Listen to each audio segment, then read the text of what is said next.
నమస్తే, welcome to whistle. నేను మీ స్వాతి.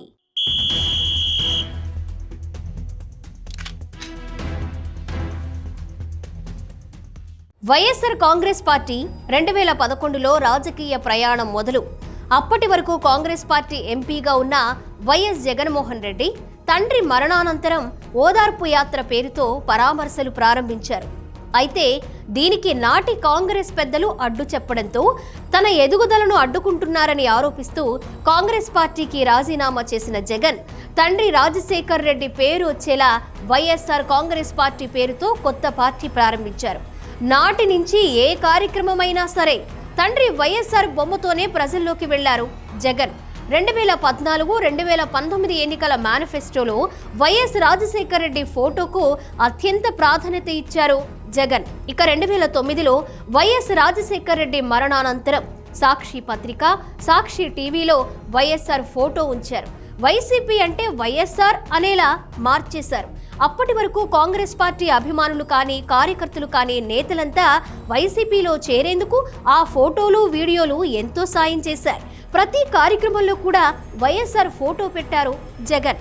అలాగే ప్రజా సంకల్పయాత్ర చేపట్టిన జగన్ దారి పొడవునా వైఎస్ఆర్ విగ్రహాలు ఆవిష్కరిస్తూ పోయారు. దీంతో బడిలేని ఊరు ఉందేమో కానీ వైఎస్ఆర్ బొమ్మలేని గ్రామం మాత్రం లేదు అనేలా విగ్రహాలు ఏర్పాటు చేశారు. చివరికి ప్రతి ట్రాఫిక్ కూడలిలో కూడా వైఎస్ రాజశేఖర్ రెడ్డి బొమ్మలు ఏర్పాటు చేశారు. వైసీపీ 2019 ఎన్నికల మేనిఫెస్టోలో ప్రధానంగా వైఎస్ఆర్ ఫోటో చుట్టూ నవరత్నాల పథకాల పేర్లు ప్రచురించారు. రాజన్న రాజ్యమని తెగ హామీలిచ్చారు. రాజశేఖర్ రెడ్డి లేకపోతే తామెవ్వరూ లేరు అనేలా పదే పదే ప్రతి సభలో జగన్తో పాటు ఆ పార్టీ నేతలు చెప్పుకొచ్చారు. ఇక 2019 ఎన్నికల్లో గెలిచిన తరువాత జగన్ తీరు పూర్తిగా మారిపోయింది. రాజశేఖర్ రెడ్డి ఫోటోను నెమ్మదిగా తగ్గించేశారు. ప్రతి పథకానికి తన పేరే పెట్టుకున్నారు జగన్. అమ్మ ఒడి, గోరుముద్ద, విద్యా కానుక అంటూ పిల్లలకు ఇచ్చే పుస్తకాలపై కూడా తన పేరే వేసుకున్నారు జగన్.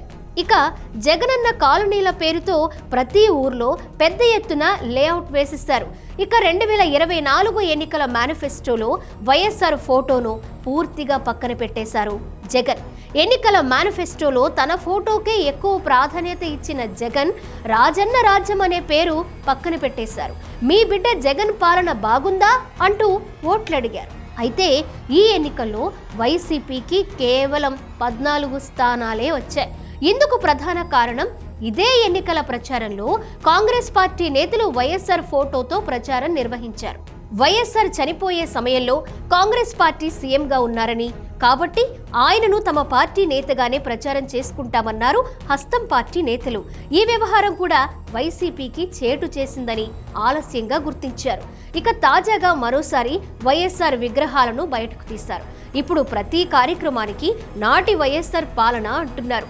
తాజాగా కోటి సంతకాల సేకరణ పేరుతో వైసీపీ తాడేపల్లి ప్యాలెస్ ఎదుట ర్యాలీని వైఎస్ జగన్ జెండా ఊపి ప్రారంభించారు. ఆ ర్యాలీలో ముందున్న లారీ పైన వైఎస్ఆర్ యోగా చేస్తున్న బొమ్మ పెట్టారు.